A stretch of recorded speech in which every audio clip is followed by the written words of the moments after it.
Hello everyone, আমি রিমু চৌধুরী।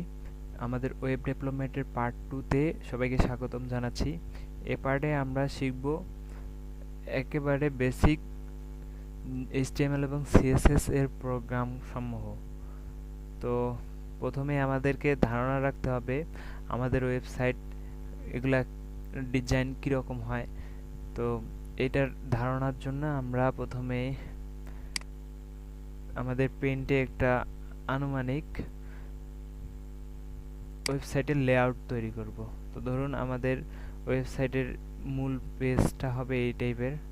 এখন এইখানটায় আপনি চাচ্ছেন যে এর উপরে একটা অংশ থাকবে, এইখানটায় হয়তোবা যে ওয়েবসাইটের নাম থাকবে এবং এইখানে হয়তোবা লোগো থাকবে। তো তারপরে একটা অংশ চাচ্ছেন, সেটার জন্য এইখান থেকে ধরুন এইখান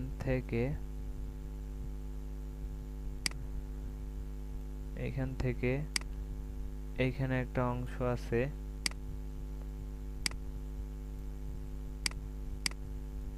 ওকে। এই জায়গায় কিছু লিঙ্ক দেওয়া আছে, যেখানটায় লেখা আছে হোম, অ্যাবাউট, কন্ট্যাক্ট। তো এগুলাতে ক্লিক করা যাবে, আবার এগুলাতে ক্লিক করলে হোমে ফিরে প্রথম পাতায় আসবে, যে কন্ট্যাক্টে ক্লিক করলে কন্ট্যাক্ট পেজে চলে যাবে। এরকম করে আলাদা আলাদা এখানটায় লিঙ্ক থাকবে। তো এটাকে বলা হয় যে মেনু।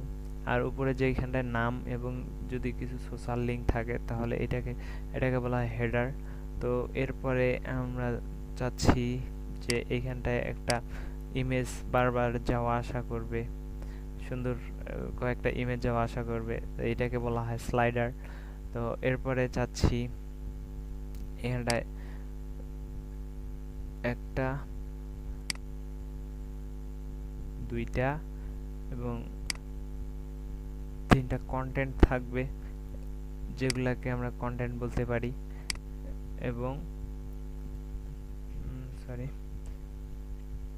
এবং শেষে একটা এরকম করে থাকবে, এইখানটায় ফুটার থাকবে। ফুটার যেটাকে বলা হয় শেষের দিকে যেটা থাকতেছে এটাকে বলতেছি আমরা ফুটার। তো এইখানটায় কপিরাইটের অংশ থাকবে। তো আমাদের এই টাইপের একটা ওয়েবসাইটের লেআউট তৈরি করতে গেলে আমাদের কয়টা অংশ থাকতেছে, একটা থাকতেছে, এখানটায় দুইটা অংশ থাকতেছে, এখানে দুইটা অংশ থাকতেছে, এখানে একটা তিনটা অংশ থাকতেছে, এটা তিনটা মিলে একটাই ধরতেছি, চারটা অংশ থাকতেছে এবং পাঁচটা অংশ থাকতেছে। তো প্রতিটাই আবার এইখানটায় এই দ্বিতীয় নাম্বার যে এরিয়ার ভিতরে একটা, দুইটা, তিনটা, চারটা, এগুলো পরবর্তীতে আমরা দেখতেছি এখানটায় একটা, দুইটা, তিনটা থাকতেছে। এইখানটায় হয়তোবা দুইটা থাকতে পারে, এইখানটায় নাম এবং এইখানটায় হচ্ছে হতে পারে ফেসবুক, হতে পারে এইখানটায় টুইটার, এইখানটায় আচ্ছা এখানটায় হতে পারে গুগল প্লাস। তো এইরকম করে লোগো থাকতে পারে, আর এইখানটায় নাম থাকতে পারে। তো এই ধরনের একটা লেআউট তৈরি করার জন্য আমি এটাকে মিনিমাইজ করতেছি। করার জন্য আমাদেরকে যেটা করতে হবে, প্রথমে একটা আজকে দ্বিতীয় টিউটোরিয়ালের জন্য আমি একটা নতুন দ্বিতীয় পার্ট তৈরি করলাম। এটার ভিতরে আমি একটা নতুন ফাইল নিচ্ছি, index.html, এবং আমার এইখানকার এক্সটেনশনটাকে আমাকে উঠাই দিয়ে সেভ করতে হবে। ওকে, সেভ করার পরে আমি যেটা করব, এখানটা মার্কআপ করি, এরপরে সিএসএস করার সময় আমরা সিএসএস ফাইল নিয়ে নেব। তো মার্কআপটা আমি জেন কোডিং দিয়ে দ্রুত করতেছি। ওকে, এখানে একটা টাইটেল অ্যাপ্লাই করব,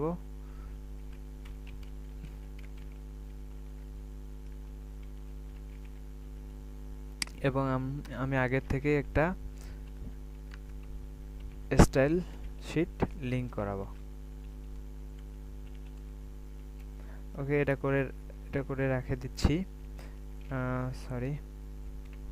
ওকে, এরপরে বডির ভিতরে আসতেছি। এখন আমরা পেইন্টে দেখব একটা দুইটা তিনটা চারটা পাঁচটা ভাগে ভাগ করতে হবে। তো আমি আমাদের বডিটাকে মেন 5টা ডিপে ভাগ করে দিব। আমি তার জন্যে এখানটায় এরিয়া হিসেবে বিবেচনা করতেছি আমি ইনটু 5টা এরিয়া আমাদের প্রয়োজন, একবারে নিয়ে নিলাম। তো প্রথম এরিয়াটার নাম দিচ্ছি আমি হেডার এরিয়া। তারপরেরটার নাম দিতেছি আমি মেন মেনু এরিয়া। তারপরেরটার নাম দিচ্ছি স্লাইডার এরিয়া। তারপরেরটার নাম দিচ্ছি কন্টেন্ট এরিয়া এবং শেষেরটার নাম দিচ্ছি ফুটার এরিয়া। ওকে, এখন আমরা হেডার এরিয়াটাতে দুইটা অংশে বিভক্ত করব, একটা হচ্ছে নেম দেওয়ার জন্য এবং অপরটা আমরা সোশ্যাল প্রোফাইলসগুলা দেওয়ার জন্য। তো এটাতে আবার নেম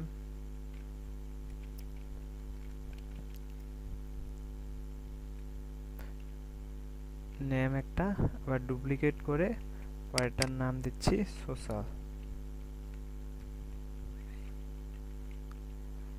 ওকে, নেমের ভিতরে আমি আমার ওয়েবসাইটের নামটা পেস্ট করব। তো এটা একটু বড় হওয়া উচিত, এই জন্য আমি এখানে h1 দিয়ে আমার ওয়েবসাইটের নামটা দিয়ে দেব।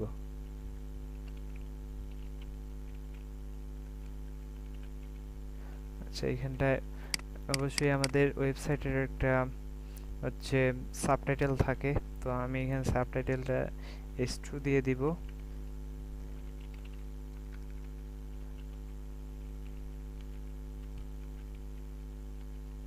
এইখানটায় শুধু সাবটাইটেল লিখে রাখলাম আপাতত।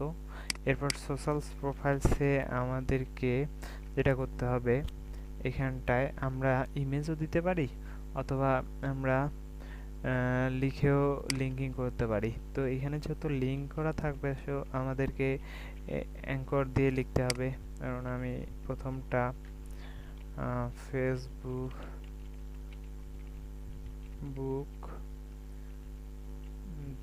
ডুপ্লিকেট করে পরেরটা টুইটার ডুপ্লিকেট করে তৃতীয়টা গুগল প্লাস লিখে সেভ করলাম। এরপরে আমার মেন মেনু এরিয়াতে এসে আমাদেরকে এখানটায় ইউএল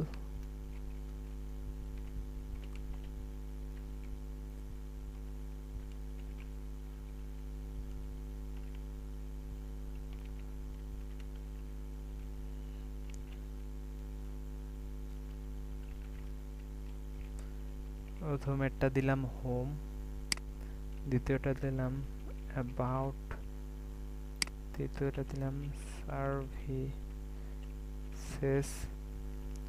চতুর্থটা দিলাম পোর্টফোলিও,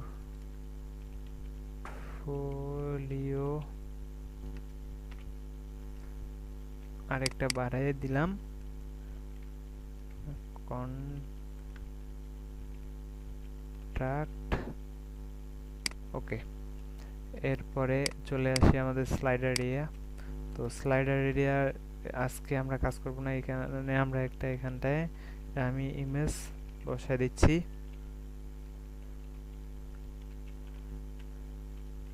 বড় ইমেজ জেপিজি ইমেজ আমরা ব্যবহার করতে পারি। ওকে, তো আমাদেরকে স্লাইডার নামে একটা ইমেজ এই ফোল্ডারে অবশ্যই রাখতে হবে। তো আমি পেন্টে এটা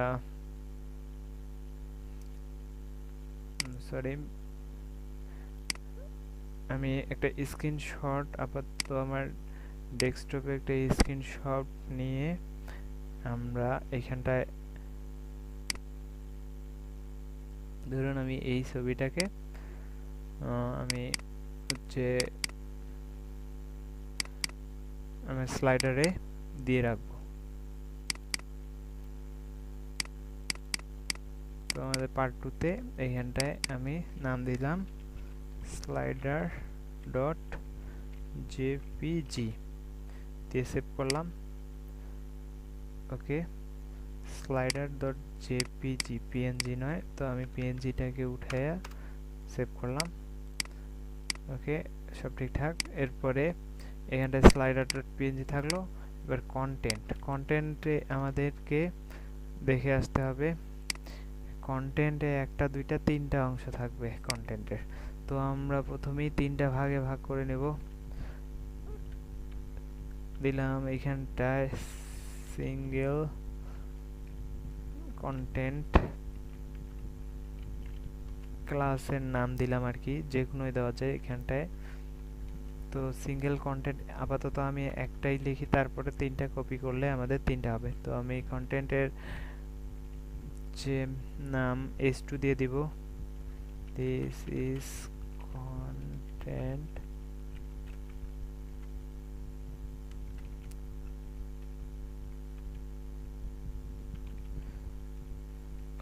এরপরে কন্টেন্টের ভিতরে কিছু প্যারাগ্রাফ থাকবে, সো আমি এখানে p দিয়ে লিখবো।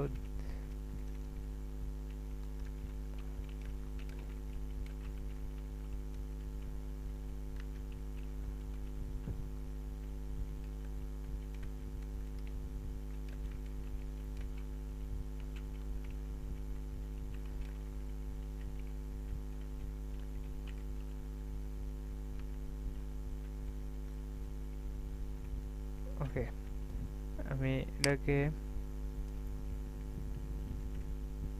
কপি করলাম এবং এখানে দুইটা পি দিলাম। তো আমার একটা হেডিং থাকলো, একটা প্যারাগ্রাফ থাকলো। তো আমি চাচ্ছি হেডিং এর পরে, হেডিং এর উপরে যদি কোনো ইমেজ শো করাইতে, তাহলে আমরা এখানটায় একটা ইমেজ নিতে পারি। ইমেজ এখানটায় নেওয়ার জন্য এমজি নিলাম।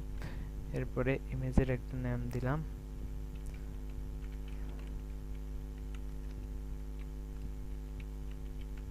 Dot PNG. ছোট ইমেজ হিসেবে আমরা পিএনজি নিতে পারি।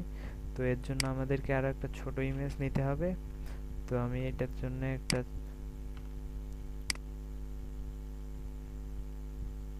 ছোট করে একটা ইমেজ সেভ করে নিচ্ছি আমাদের ফোল্ডারের ভিতরে। তো এটার নাম অবশ্যই আমাকে এডিট করে দিতে হবে। এটার নাম দিতে হবে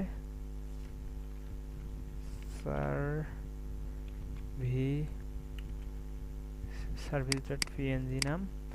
এবং এখানে আমাদের তিনটা কন্টেন্টের জন্য আমাদেরকে যা করতে হচ্ছে, আমাদের এই ডিপটাকে তিনটা ডুপ্লিকেট করলে আমরা তিনটা কন্টেন্ট পাইলাম। ওকে, তিনটা কন্টেন্ট হলো। এরপরে ফুটারটা একটু দেখে আসি। ফুটারে একটাই অংশ থাকবে যেটাতে লেখা থাকবে কপিরাইটের সম্পর্কে। তো আমি এইখানটায় পি দিয়ে লিখতেছি। কপিরাইট চিহ্ন নিয়ে আসার জন্য আমাদেরকে এখান থেকে অ্যান্ড লিখে কপি লিখে সেমিকোলন দিতে হবে, তারপর স্পেস সিও